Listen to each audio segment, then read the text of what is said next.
This is Jarrod Horak, and this is my latest Road to the 2024 Kentucky Oaks video. And in this video, I'm going to analyze the Fairgrounds Oaks, Saturday, March 23rd, 2024. If you're interested in reading my Kentucky Derby and Kentucky Oaks reports, head on over to todaysracingdigest.com. On their Kentucky Derby page, each week, you'll be able to read my Kentucky Derby and Kentucky Oaks reports.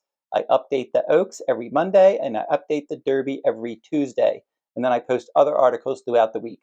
Todaysracingdigest.com on their Kentucky Derby page. If you're interested in one free complete digest from now through the end of April, you can go over to the Digest Complete Digest page. The Complete Digest tracks they cover Gulfstream, Oaklawn, and Santa Anita Park, and you can get one free complete digest from one of those venues by using promo code DERBY5424. In the description in this video, I will provide that promo code and the link to the Complete Digest page. And if you're interested in my full card analysis, right now I'm covering Santa Anita Park full cards. I'm going to be doing later this spring the Triple Crown Series full cards that I do every year. And you can find those full cards at Today's Racing Digest or on my personal website at therunawayhorse.com. And now we'll get into the analysis of this video. 11th race at the Fairgrounds for Saturday, March 23rd. Grade 2, $400,000 Fairgrounds Oaks, 3-year-old fillies, a mile and a 16th on the main track, with a scheduled post time of 6:08 p.m. Eastern. VV's Dream breaking from the inside post. This filly was good earlier in her career, and she's tailed off lately. She's trained by Kenny McPeak, and Brian Hernandez Jr. will ride. She'll probably save ground trying to stalk the pace. She opened up her career with a romping 5-furlong victory. That was at Churchill Downs last May. And then she was second by a half length in the Debutante Stakes second time out. She romped in a Kentucky Oaks points race, the Pocahontas Stakes at grade 3. She was my top choice. She won by more than 8 lengths. She was second in the grade 1 Alcibiades. And then in her last 2 starts, she's tailed off in the Rags to Riches Stakes. Her final start last year, she was third, beaten more than 9 lengths. Last time out, the Rachel Alexandra Stakes, a race common to some of these foes in this race. She was 3-1. That was her first start since October 29th of last year. That race was run on February 17th. It was in the slop. She was 5th, beaten 9 lengths. She can improve second after a layoff, but she might have been an early bloomer. Midsummer March is next, another Ken McPeak trainee, and she's only run twice. She was 6th, beaten 11 lengths in her dirt route debut at Oaklawn Park on February 2nd. February 24th, she was much better from post 9 and then 11 horse field. She stalked, she took the lead in the stretch, and then she stayed clear and she won by 2 1/4 lengths. She was 20-1 last time. She'll be a price in here as well, trying to get involved from off the pace. Alpine Princess for trainer Brad Cox. This is a daughter of Classic Empire, and she's also entered in the Bourbonnette Oaks at Turfway Park on March 23rd. We'll have to see which race they go for. Florence Giroux, her regular rider, is aboard. She looked good in an allowance victory in a race off the turf at Churchill Downs on a fast track in November. She stalked and scored there. The Untappable Stakes, a Kentucky Oaks points race, she controlled the pace and she defeated West Omaha, her stablemate. West Omaha was a next out Kentucky Oaks points race winner there. So that was a good effort from West Omaha in her next start. But then Alpine Princess didn't run as well in her next start. That was in the grade 2 Rachel Alexandra. She was pressing the pace and she weakened to finish 4th, beaten 9 lengths. She'll probably try to impact the pace if she goes in this spot. Lucy Got Game is a 3rd-time starter for trainer Tom Amos. This is a $100,000 daughter of Vino Rosso. Edgar Morales is in the saddle. Good jockey trainer team, but this filly's going to have to pick up her game. In her debut, an off-the-turf sprint at Fairgrounds at 5.5 furlongs in February. She was 4th, beaten 9 lengths. And she came back a few weeks later at Delta Downs in a maiden special weight race. She was 90 cents on the dollar. She stalked and she won by 1.5 lengths. Much better effort second time out, much better field she's facing here. Tarifa is next, and she's probably the favorite in here for trainer Brad Cox. This is a Godolphin filly, Bernardini the sire, Awesome Again the dam sire, excellent pedigree, and she's heading the right way, and Flavian Prat, who rode her last time, is going to ride back. She romped in her debut at Keeneland last fall, then second time out she disappointed as the beaten favorite at Churchill. In her next start at Fairgrounds, 1 mile and 70 yards against Optional Claiming Company, she stalked and she won nicely by 3/4 length. The runner-up was 6 lengths in front of the show finisher, and the show finisher was the next out winner.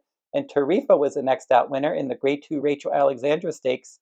From post 1, she had a good inner tactical trip. She got the jump on closer intricate, and she won by 2 3/4 lengths. It's probably going to try to work out a good tactical trip in here as well. She's 2 for 2 at fairgrounds and 2 for 2 at this distance. This is her third start after a layoff. Intricate is next for trainer Brendan Walsh. This is a daughter of Gun Runner. They paid $280,000 for this one, and Tyler Gaffleone, her regular pilot, will ride back. She was 5th in her debut, beaten 2 lengths in an 11-horse field from the inside post after braking slowly, and it was just that 6 furlong distance was too short for her. She stretched out at Keeneland second time out, and she graduated nicely from off the pace by more than 3 lengths. The Grade 2 Goldenrod Stakes. She was 6-1, and she dominated that one. She sat in mid-pack, pounced on the leaders, and she won by more than 5. Her first start this year was the Rachel Alexandra in the slop, and she was the favorite, and she rallied from 5th place in that 6-horse field to finish a clear second.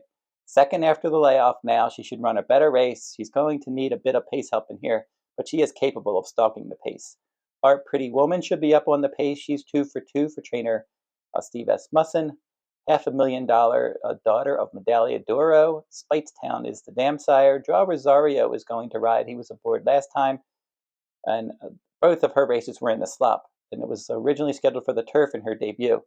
So she was 5-1 there, and she was able to dominate after stalking the pace. Second time out in the slop, non-winners 2 lifetime allowance race, and in that race she got out there and controlled the pace and won nicely by more than 4. So she'll be all over the pace in here. Good chance that we see a fast track this time. Facing better company, but definitely respect her speed.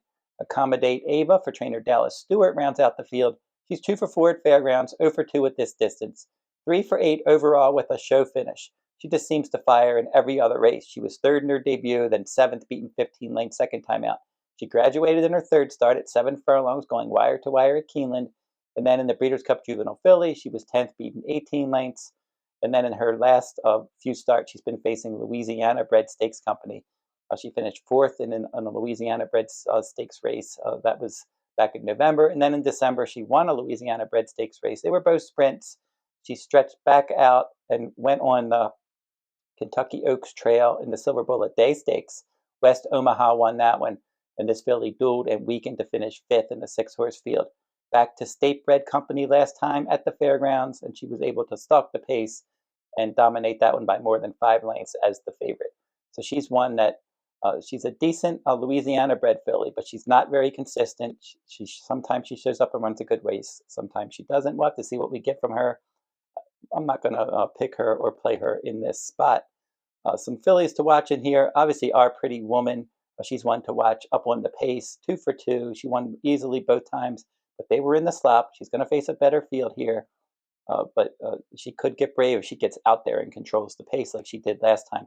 Intricate will try to get involved from off the pace. Tarifa will probably try to sit that stalking trip. So you have Our Pretty Woman probably out there close to the lead. Tarifa waiting to pounce, stalking the pace, and then Intricate coming from a little bit further back. I think it's between those 3 fillies, and I'm going to give Intricate the edge here. She's been my top-ranked Kentucky Oaks filly all along, and you can read those Kentucky Oaks reports, as I said, at todaysracingdigest.com on their Derby page. I always have had her on top, and I have Tarifa at number 2 right now. So these are my top-ranked Oaks fillies. The Fairgrounds Oaks is a good prep race for the Kentucky Oaks, and I think Intricate in her second start after a layoff, stalking the pace, will try to get closer and don't let Tarifa get too far away from her this time, and she'll try to pounce on that one and turn the tables on that one. Tarifa, my second choice in here. Nothing wrong with her. Good tactical trip is likely. And then Our Pretty Woman will round out my top 3. We'll find out how good she is in this spot. Don't forget to like, subscribe, and comment if you like this horse racing content. And that will wrap up this video. Keep checking my YouTube channel for all of these Kentucky Derby and Kentucky Oaks videos. Every time they run a points race, I cover it. And until I see you next time, good luck at the races.